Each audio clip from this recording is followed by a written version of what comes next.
Hey guys, so I just got done watching The Finest Hours, a movie about four brave Coast Guard members who go out to save an oil tanker that literally snapped in half during a storm off the coast of New England.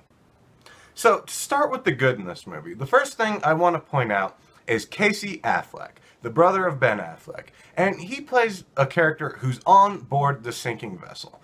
And he's this guy who happens just to know the most about the boat they're on and the most about the waters that this boat is going down in.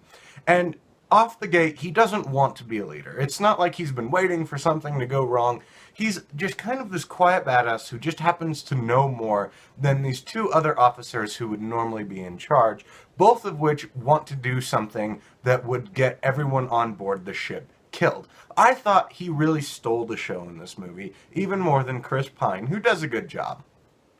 And every part with him, and every part where they're on the sinking boat, I thought was very good. There was good suspense. There were interesting characters, not just Casey Affleck.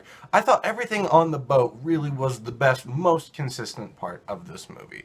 So another good thing in this movie is the transformation of Chris Pine's character. He starts off, he's very timid. This is a guy who does not have confidence or really a backbone. And by the end of it, he's not John McClane in Die Hard or anything, but you can tell that he's got some backbone, he's got more edge to him, and he is a lot more confident. And he's, not a badass still, but you can tell that he's a different person by the end of it. And I did like that transformation in the film. Another thing about this movie is that there is some good suspense in a lot of scenes.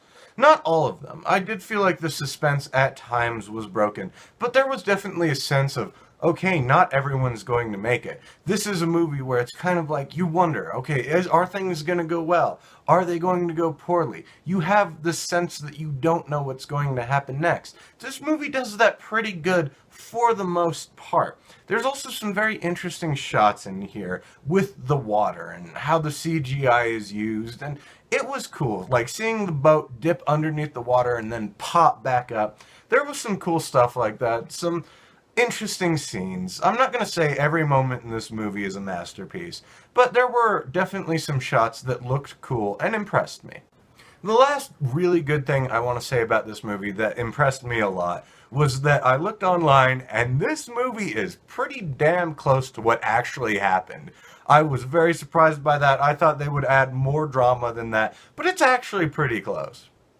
So, now on to the bad. This movie has a slow start.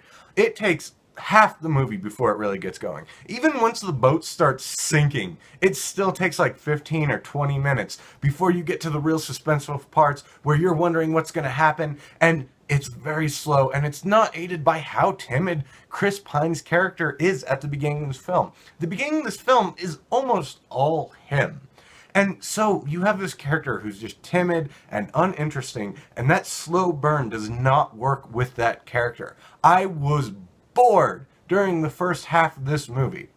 Another problem with this movie is that there is a character here who's played by Holliday Grainger who does a good job. I'm not saying it's the actress's fault, but her character is boring as shit and they spend a lot of time on her for no reason. She's Chris Pine's girlfriend, and a lot of this movie is her pining around like, what if he dies? What if he doesn't die? And it's like, I'd rather be watching the scenes where he might be dying and feeling that suspense than feeling your, depression about the fact that he might be dead and you're not doing anything useful because you have nothing useful to do, which it's like, okay, I get what they were trying to go for here. They're like, oh, audiences will hook in more on Chris Pine's character if he has something to come home to.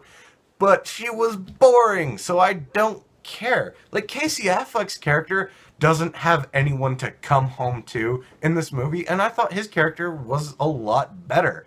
And so, all the scenes with her, and it's almost a third of the movie, I just thought it was boring.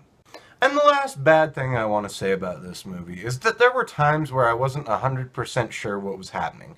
The lighting in this movie is very dark. Sometimes there are very quick edits, which made me question, are they going up a wave? Are they coming down a wave? I'm not sure exactly what was happening. It wasn't that much of the movie, but every now and then I just got confused about what was going on screen. Okay guys, so overall I'm going to give this 5 out of 10. The good outweighs the bad in this, but it did the one thing for me that is a cardinal sin for a movie. It bored me. A lot. And for me, 5 out of 10 means I'm basically glad I saw it. I don't ever really feel I need to see it again. Anyway, guys, what's your favorite disaster movie set on a boat? For me, it's definitely Titanic, even though that's more of a romance. Alright, see you guys.